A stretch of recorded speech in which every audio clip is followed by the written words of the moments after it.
نحمده ونصلي على رسوله الكريم اما بعد فاعوذ بالله من الشيطان الرجيم بسم الله الرحمن الرحيم رب اشرح لي صدري ويسر لي امري واحلل عقدة من لساني يفقهوا قولي۔ شوال کے روزے، رمضان اور عید گزرنے کے بعد شوال کے مہینے میں 6 روزے رکھنے کا اہتمام کریں۔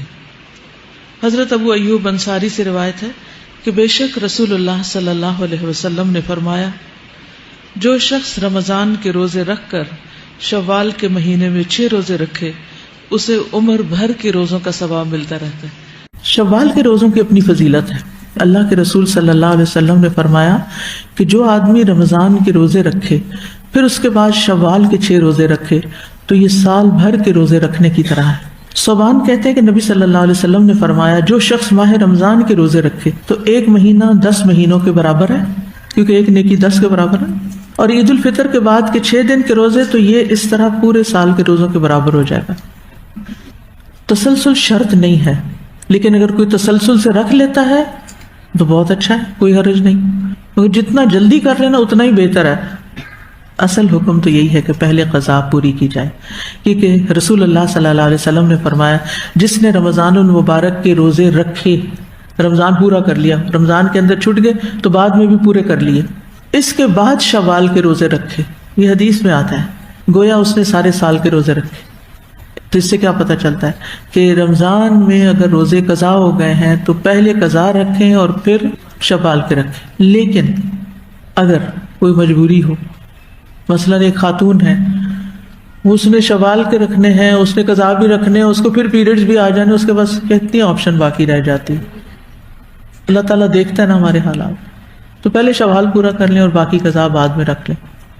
اب مثلا کسی نے 4 روزے رکھے شوال میں اور 2 رہ گئے اس کے مجبوری یا عذر کی وجہ سے، تو جتنے آپ نے رکھے اتنا ثواب آپ کو مل جائے گا، اور اگر کوئی عذر یا بیماری کی وجہ سے آپ نہیں رکھ سکے تو حدیث ہے، جب بندہ بیمار ہو جاتا ہے یا سفر میں چلا جاتا ہے تو اللہ سبحانہ و تعالیٰ اس کے لیے وہی عمل لکھتا ہے جو وہ مقیم ہونے کی حالت میں، تندرست ہونے کی حالت میں کیا کرتا تھا۔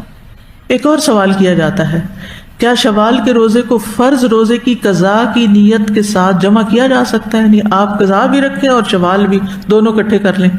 نہیں، یہ نہیں کر سکتے آپ، کیونکہ ایک اصول ہے، عبادات میں فرض اور نفل اکٹھا ادا نہیں ہوتا، یہ بس یاد رکھیں تو ہر چیز آسان ہو جائے گی۔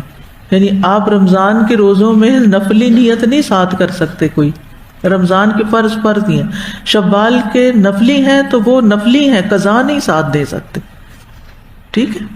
نفل اور فرض یا جو ایسی عبادت ہے جس کی خاص الگ سے ثواب ہے، اس کو اکٹھا نہیں آپ کریں گے۔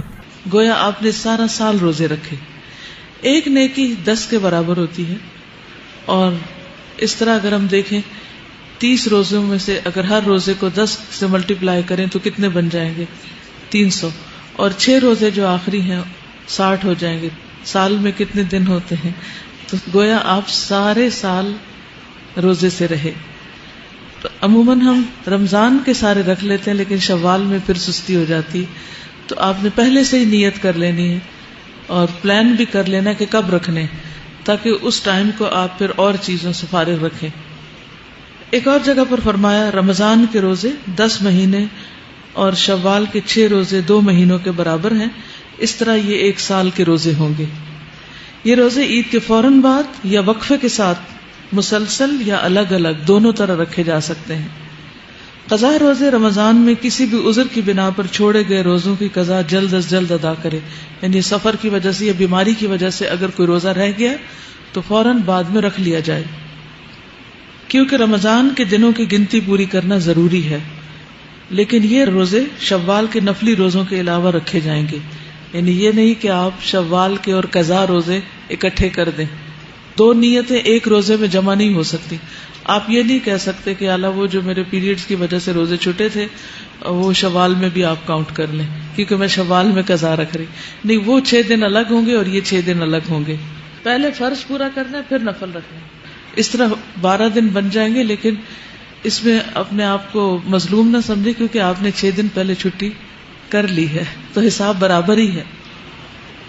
قرآن مجید میں آتا ہے من کان مریضا او علی سفر فعدۃ من ایام اخر یرید اللہ بکم الیسر ولا یرید بکم العسر ولتکملوا العدہ.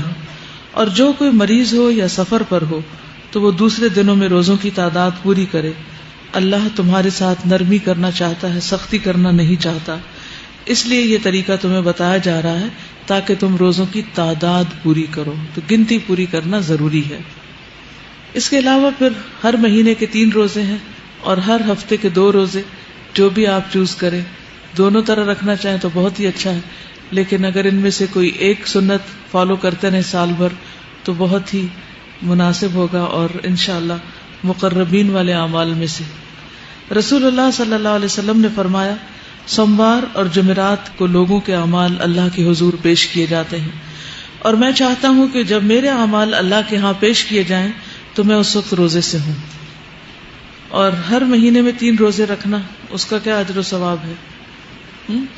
وہ دل کے کینے کو دور کر دیتا ہے. 3 کون سے دن؟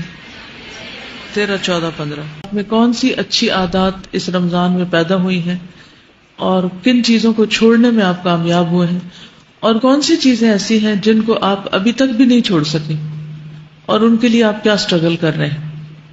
کیونکہ کسی بھی کام کے کرنے کے بعد خود کو ایویلیویٹ کرنا بہت ضروری ہوتا ہے کہ ہم نے جو محنت کی، جو کوشش کی، وہ کس حد تک کامیاب رہی، اس کا کتنا فائدہ ہوا. تو 2 طرح سے یہ ایویلیویشن کریں گے.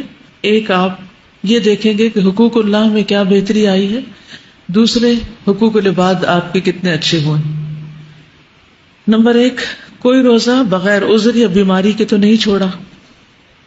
فرض نمازوں کو وقت کی پابندی کے ساتھ ادا کیا. یہ چند ایک کوسچنز ہیں، مزید آپ خود بھی بنا سکتے ہیں. قیام اللیل اور تراویح کا اہتمام کیا. تلاوت قرآن پاک اور اس کے معنی میں غور و فکر کیا. کیا ہر حال میں اللہ تعالیٰ کا ذکر کیا؟ یعنی کیا آپ کا ذکر رمضان سے پہلے کی نسبت زیادہ بہتر ہوا ہے، یا کم از کم اس کی ضرورت اور اہمیت کا احساس آپ کے دل میں اجاگر ہوا ہے؟ اور کیا آپ یہ سمجھتے ہیں کہ آئندہ زندگی میں آپ انشاءاللہ والذاکرین اللہ کثیرا والذاکرات میں شمار ہوں گے؟ عام اوقات کے علاوہ خصوصیت سے قبولیت کے اوقات میں کیا دعائیں مانگی گئیں؟